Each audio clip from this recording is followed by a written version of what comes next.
Hello students, इस video में हम लोग देखेंगे टाइप्स ऑफ बैंक्स। आपके जो बैंक हैं वो या तो कमर्शियल और इन्वेस्टमेंट बैंक, जो आपने टर्म्स सुने होंगे, क्या है रिटेल होलसेल क्या है, मैं आपको समझाता हूँ। सो बैंक्स अगर देखें हम लोग ब्रॉडली दो कैटेगरीज में जो डिवाइडेड रहते हैं, या तो वो होगी कमर्शियल बैंक या होगी इन्वेस्टमेंट बैंक।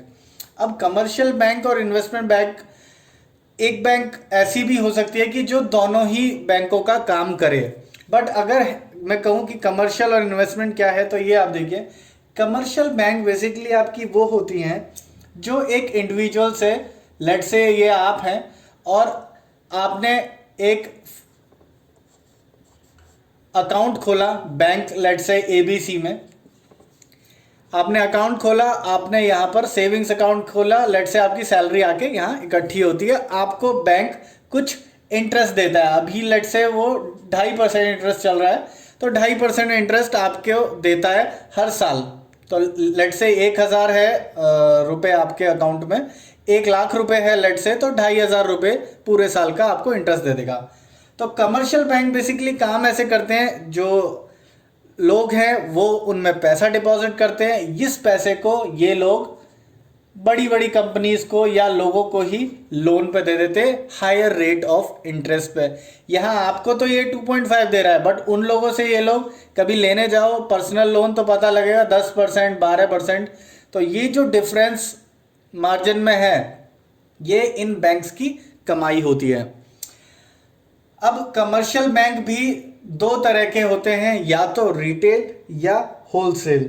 ये बेसिकली आपके जो नॉर्मल रिटेलर्स, जैसे रिटेल आप और हम जैसे नॉर्मल लोग, तो जो नॉर्मल कस्टमर्स हैं उनको सर्व करेगा, या फिर ये स्मॉल बिजनेस को। तो या तो कोई बहुत छोटा सा कोई व्यापारी है उनको, या नॉर्मल आपके कस्टमर्स हैं उन्हीं को सर्व करता है। इन्हीं व्यापारियों को ये लोन्स देता है। बहुत ज़्यादा इनके पास कैपिटल नहीं होता, कैपिटल इन द सेंस जो मनी इन द हैंड होता है, बहुत छोटे छोटे बैंक रहेंगे ये। बट होलसेल होलसेल बैंक्स जो कि प्राइमरीली सर्व करते हैं सिर्फ कॉरपोरेट को और इंस्टीट्यूशनल कस्टमर को। तो ये जो है कॉरपोरेट को या फिर इंस्टीट्यूशनल कस्टमर।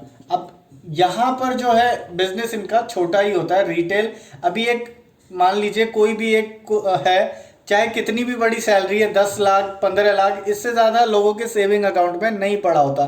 बट जब इंस्टीट्यूशनली बड़े बड़े इंस्टीट्यूट्स हैं, बड़े बड़े कॉरपोरेट हब है, उनका बहुत ज़्यादा पैसा होता है, तो उनका जो पैसा रहता है वो होलसेल बैंक्स में रहता है। आई होप आपको समझ आ गया होगा। अब बात करते हैं कि ये हो गए कमर्शियल।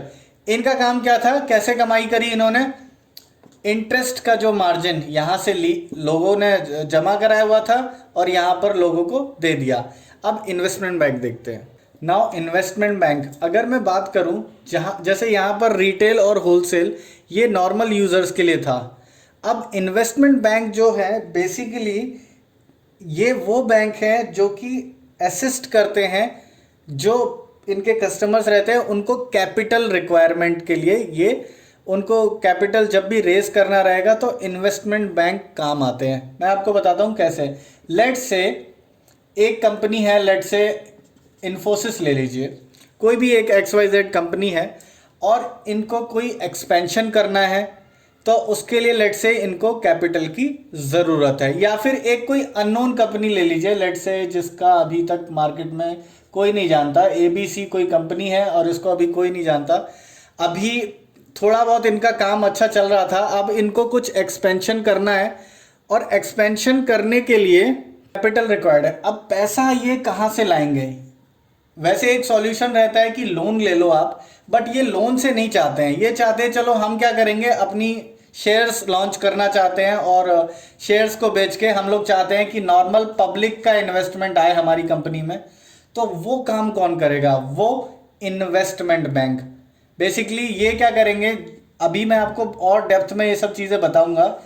अपने जो लेट से इनके पास 100% पूरे कंपनी के जो शेयर्स हैं, उसमें से कुछ शेयर बाहर मार्केट में ये लोग नॉर्मल जनरल पब्लिक के लिए खोल देंगे और वहाँ से जो पैसा जो लोगों ने खरीदा इनका शेयर वो डायरेक्ट इन लोगों के पास आएगा। उससे ये कोई भी एक्सपेंशन कर सकते हैं या कुछ भी काम आप इनको आगे करना होगा तो। बट ये सब जो काम है शेयर को मार्केट में लाना और सारा पैसा यहाँ तक जो भी ट्रांसफ़र है वो एक कमर्शियल बैंक ना करके वो काम एक इन्वेस्टमेंट बैंक करता है। एक यही तरीका नहीं है, मैनेज करते हैं ये डेब्ट और इक्विटी सिक्योरिटी, एडवाइस भी करते हैं, बहुत सारे काम रहते हैं। आप ये पॉइंट याद रखिएगा, ये इशुएंस ऑफ डेब्ट एंड इक्विटी सिक्योरिटीज एडवाइस करते हैं कॉरपोरेट के फाइनेंस के मैटर्स में। ये क्योंकि इनको बहुत नॉलेज होती है तो ये कहीं ना कहीं आपको हेल्प भी करते हैं। और आपको पता है एक कंपनी थी लेट्स से एबीसी और यहाँ पर XYZ कंपनी है, दोनों का मर्जर आपने सुना होगा, कंपनी मर्ज हो जाती है। तो उन सब में कौन बेसिकली इन्वेस्टमेंट बैंक ही है जो ये सब चीज़ें करवाते हैं। तो ये काम होता है इन्वेस्टमेंट बैंक का। आई होप आपको समझ आ गया हो। नेक्स्ट वीडियो में हम लोग जो रिस्क हैं बैंक एक ऑपरेट कर रहा है उसको क्या क्या रिस्क हो सकते हैं वो देखेंगे। आप डिस्क्रिप्शन बॉक्स में प्लेलिस्ट जाके चेक कर सकते हैं। पूरा फाइनेंस अगर आप देखेंगे मैं बहुत अच्छे से पढ़ाया हुआ है, यहाँ से अगर आप कॉन्सेप्ट सीख गए तो कभी नहीं भूलेंगे। प्लीज़ चैनल को सब्सक्राइब कीजिए और वीडियो को शेयर कीजिए। कोई भी आप स्टूडेंट है, चाहे एसएससी फाइनेंस के स्टूडेंट हैं, 11th के फाइनेंस पढ़ रहे हैं या फिर आप कहीं भी मतलब FRMB इवन आप CFA कर रहे हैं, कहीं भी जो फाइनेंस है वो जो बेसिक चीज़ें हैं जो कॉन्सेप्ट्स हैं वो सेम ही रहते हैं। आपसे रिक्वेस्ट है कि हमारे चैनल को देखिए, सब्सक्राइब कीजिए और शेयर कीजिए। Thanks for watching.